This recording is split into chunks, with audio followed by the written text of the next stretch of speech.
Roblox is a huge platform containing a variety of games that stem from multiple different genres, with one of the more notable genres being the horror genre. The horror side of Roblox presents a collection of games that could surprisingly chill you to the core despite being a Roblox game. Oh, good morning guys. Oh my god, what the fuck? However, quite a few of these horror games are hidden under the facade of a casual and innocent game.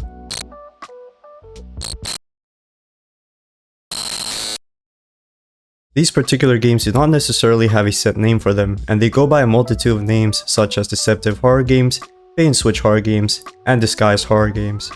In this video, I'm going to be exploring 3 different horror games that utilize this concept on Roblox, so without further ado, let's begin. The first game I'm going to be diving into is called Submarine Simulator. See what I did there?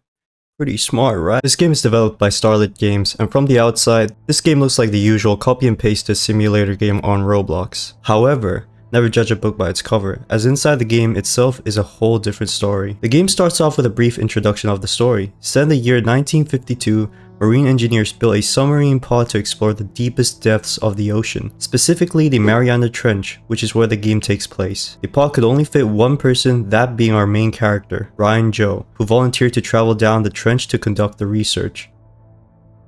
It is safe to presume from the get-go that the developers of the game took massive inspiration from the Five Nights at Freddy's franchise, where the game is played through the first-person perspective with a point-and-click style of gameplay. The player is given the ability to shine the submarine's headlights into the darkness by clicking on the window in front. This is the only place where the player can click to shine the headlights. To the left of the player is a panel used for conducting tasks, which works in similar ways with the Five Nights at Freddy's 3 panel that is used for maintenance. But in the case of Submarine Simulator, it is used for collecting samples, recording audios, scanning the area, and restarting the submarine's power, which is to be done whenever a red exclamation mark appears on the right of the power level, which indicates that yo shit about to die bro, you gotta restart that damn thing. To the right side of the player are the oxygen tanks, which are used to refill the oxygen before it runs out, and if you don't, you just die. Then at the bottom of the screen is a button, which is similar to the Five Nights at Freddy's 2 button for putting on the Freddy Fazbear mask, but in this case it is a note filled with the task and its quota that the player needs to meet for the day. Now on the first day, pretty much nothing happens. The first day is the day that familiarizes you, the player, to the basic gameplay mechanics of conducting the provided tasks. On this day, the player will have to take one sample and record 2 audios only, and then they are free to dip for the day. Upon completing the first day, the player will be sent into a memory matching minigame where everything is as it seems until it isn't. I was right next to each other. What the fuck? Wait a minute. That's not... The next thing you know, you'll be matching the head of a blonde girl with bloody tears pouring out her eyes. That shit escalated real quick. Day 2 is when a new character is introduced. Meet Jerry. Nothing much happens upon meeting Jerry the first time. He just kinda yaps. On this day, the amount of tasks to do also increases to taking 2 samples, recording 2 audios. However, you now also have to scan the area once. After completing all of that, the player is free to rise back to the surface again. The player then gets put into another minigame. This time, the player must avoid the incoming underwater naval mines. Near the end of the minigame, the naval mines turn into the blonde girl's head. Bro, really though, who the fuck is this? Day 3 is when shit hits the fan and Lil Bro Skinny Penis Jerry decides to physically violate you for some reason. The Clap Demon would decide to infiltrate the submarine. Infiltrate the submarine somehow and slide across your screen. This Why am I laughing on my own script? It's not even that funny. This attack from Jerry could be countered by pulling up the note. On a side note, the number of tasks required boosted up to 3 for taking samples and recording audios, with scanning the area going up to 2 on the 3rd day. At the end of the day, Brian, the main character, visits the hospital. Why? I don't fucking know. FNAF is Five Nights at Freddy's. This is a 7 days with Skinny Penis. What the heck? Why is there like a toy gorilla over here? Here, Brian could be seen asking for the health condition of a certain someone, with the doctor responding with her trying their best to keep her alive. Brian then asked the doctor if he could go see this individual, but the doctor declined. Starting from day 4 and onwards, the player is required to complete all the tasks 3 times each. Jerry would progressively get more and more aggressive as the days progress. From time to time, Jerry would also put the player into like some sort of a headlock or something. In order to escape the attack, the player must spam F until Jerry's thingies disappear from the corner of your screen. After completing day 4, Brian ends up back in his home watching TV. By this point, the plot of Brian having a daughter should be obvious to the player now, as there are multiple pictures of him and his daughter around the house, and that the blonde girl's head that we've been been seeing had always been Brian's daughter, which may have served the purpose of being a reminder of Brian's guilt for his daughter's death in a way. All of a sudden, Jerry's face will appear on the TV screen, causing Brian to furiously shit himself. Since the rest of the days pretty much go about the same way, with the player completing the to-do list while constantly being threatened by Jerry, I'll just go through what happens with the rest of the story. At the end of day 5, Brian visits the hospital again. This time the hospital noticeably changed and looks a bit more ruined, with paintings being tilted and other objects generally being out of place. Brian walks over to the doctors, looking directly into the patient's room, and that brings us to the next day. On day 6, Brian checks on his daughter inside the patient's room itself. He expresses his love for her and apologizes. At this point, it is safe to assume that Brian's daughter finally passed away. On the final day of the week, day 7, after the player completes the shift, they will be presented with a cutscene where the plot returns to the surface. However, instead of Brian, it's this motherfucker. As for the ending, there is a freeze frame of Brian sitting next to his daughter, where together they rest in peace.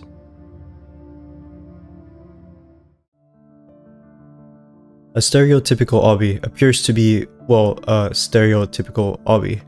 I mean, look at it, what could go wrong? Now for this game, I will only be covering the surface because this game surprisingly has a pretty intricate lore that is played out through its minigames and even its archive, Replic County. I think that's how you pronounce it, which is a separate game, but it has a story that connects with the lore of a stereotypical obby. But we're going to keep the focus on the main game here. The stereotypical obby itself. Upon entering the obby, the player is greeted by a character with the appearance of a typical Roblox noob. This character is named Helper. Helper would give a couple of basic tips for completing the obby. After that is done, you are placed into the first stage of the game. If you look around in the spawn area, you will notice a board displaying all the difficulties of the obby. It starts from very easy and goes up in the order of easy, normal, difficult, and extreme. Now when it comes to actually playing the gameplay pretty much speaks for itself. The objective is simply to complete the obby by running through the obstacles and not get killed by the red bricks, which deal quite a bit of damage but not enough to instantly kill the player. Therefore, if you accidentally make contact with the brick, move away as soon as possible in order to refrain from taking any further damage.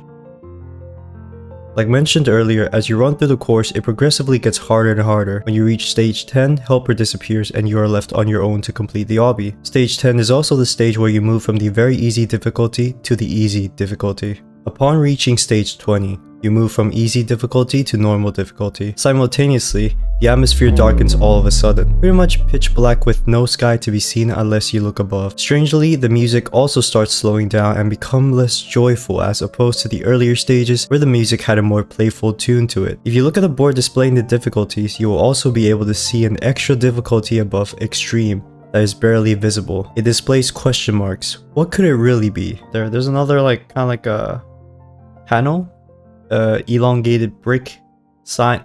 There's another sign up there, and there was like 3 question marks. Stage 30 is when you realize that this is not a normal game, if you haven't already, that is. You enter the difficult stages of the obby, and at this point the music becomes very slow and distorted, becoming rather eerie than pleasant.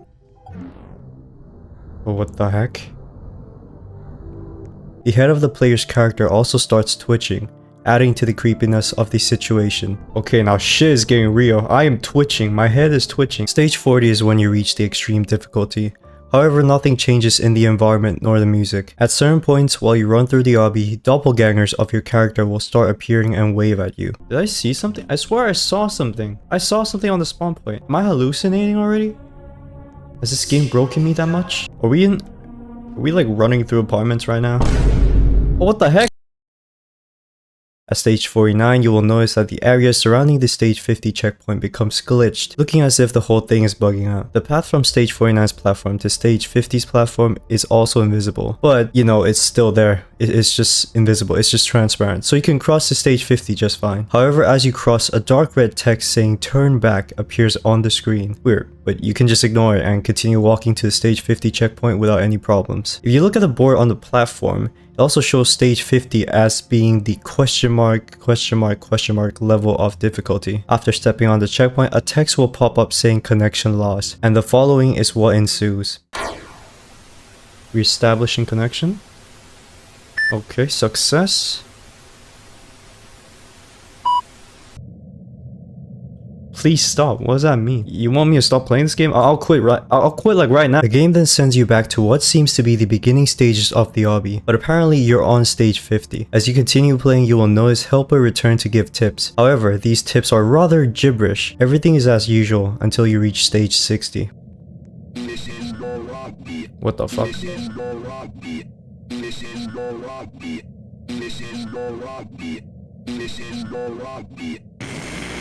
What have you done? Wait, what? You made this? Now you will pay. Yo, what? Connection terminated. What the heck?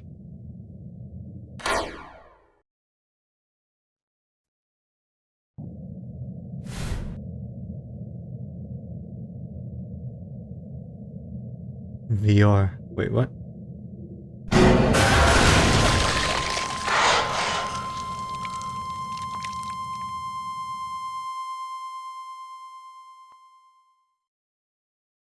Holy shit, I just got shot. Bro just popped me in the head. And that is pretty much a stereotypical obby. If you want to find out more about the lore, then make sure to check the game out, as there are mini games and stuff you can play to make further in-depth connections. Anyway, on to the next game. Heads appears to be an ordinary 2D platformer game where the player has to jump onto, well, platforms and avoid obstacles in order to complete the given level. Simple gameplay, just hold W and press spacebar to jump over and onto things. At the moment, the game comes with 2 parts. The first part of the game contains 3 different levels for you to beat. The first level being called level 1, with the sanctuary being its map. If you look top left, there is a heart and a coin. The heart indicates how many lives you have left, and in total you have 3 to begin with. Once you run out of 3 lives, it's game over. Oh my god. Bro, I'm so bad. I'm so bad. Is that all my lives? Oh no, game over. Oh no. That's me. Wait, yo, what the heck? What's that noise? What the? The coin just tells you how many coins you have collected over the course of the game. The game also records the time taken for you to beat the level. However, these don't really mean much in the long run. After reaching the end of the first level, you progress into the second level, Chum. This time you play as a green Roblox diamond head. Nothing new other than that. The gameplay and everything else remains the same. On the third and final level of the first part is Noi. You play as a magenta Roblox Octoblox head. Everything goes on the same as the previous levels until when you finally reach the end of the level.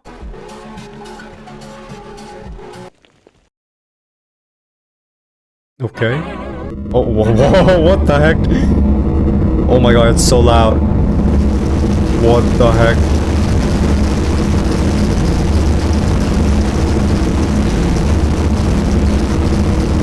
What is happening?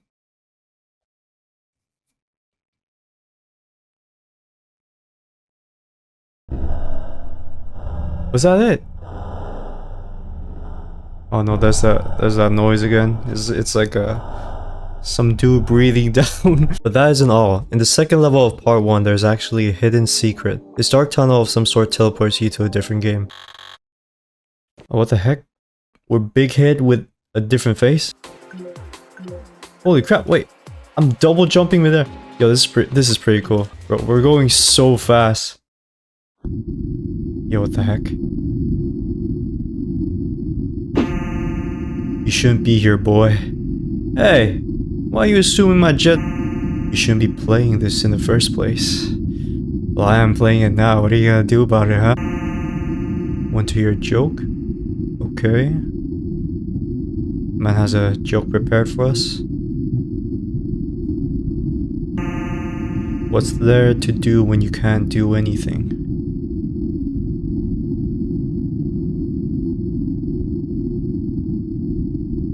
Hello, what's the punchline? Nothing. Oh my god. Wow.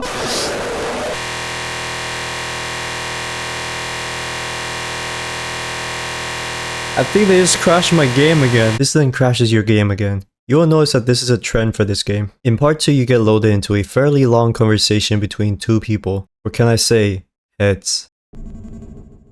Oh, what the heck? This feeling. I did not like it in any way. Every time I hear it, my body becomes cold. Whispers getting louder and louder. I hear its voice behind my back whenever I'm alone. What does it say to you, Gom? I think that's how you say it. I couldn't understand it. It was just pure gibberish. Give an example on what you have heard.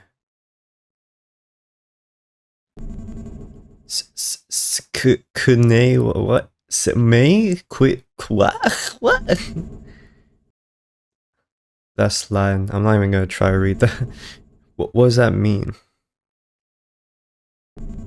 It means follow me. Were you followed, Gom? I don't think so. This is all stressing me so much out. Gom, calm down. I recommend you meditate and find ways to calm yourself down. Yeah, you're right. What calms you down the most? This is a pretty long cutscene. Well, dialogue. Probably a walk outside. Good, I wrote all notes down for now. You can come back next week if you'd like, and then we see that. Okay. Alright, yeah, have a nice day. Okay, I think... Alright, you too. It took a while for this to click for me, but the names of the levels in part 1 were actually the names of the heads themselves. The heads, they have their own identity, and in part 2 we play as Gom. Right after the conversation, Gom takes a walk to calm down from stress, before stumbling upon a random door out in the open.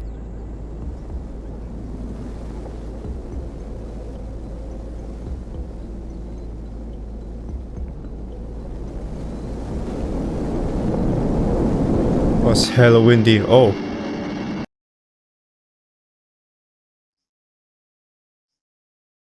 Huh? The door then teleports you to a game level where you play as the head, Noi, the head you play as from part 1's 3rd level. In this minigame, you are instructed to collect toasts scattered around the confinement. You're also timed on this, so you have to be quick and collect all the toasts. As you progress through the rounds, you will be able to notice how the atmosphere darkens. This is to the point where in round 4, the background becomes completely dark and the music becomes distorted.